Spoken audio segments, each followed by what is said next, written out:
Hello everyone, welcome to this video, and in this video I'm going to show you how you can fix if you can't change your Instagram profile picture or if it's just not working. There's actually a really easy way to do this. I'm just straight up going to jump into it.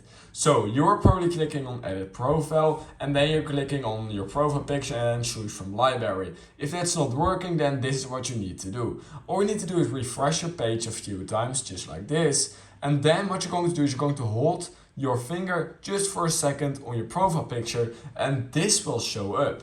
It's basically the same page you get if you click on edit profile, but you won't need to click on edit profile. You can simply change it from off here. And then you can simply remove it, take a photo, import on Facebook or choose from library.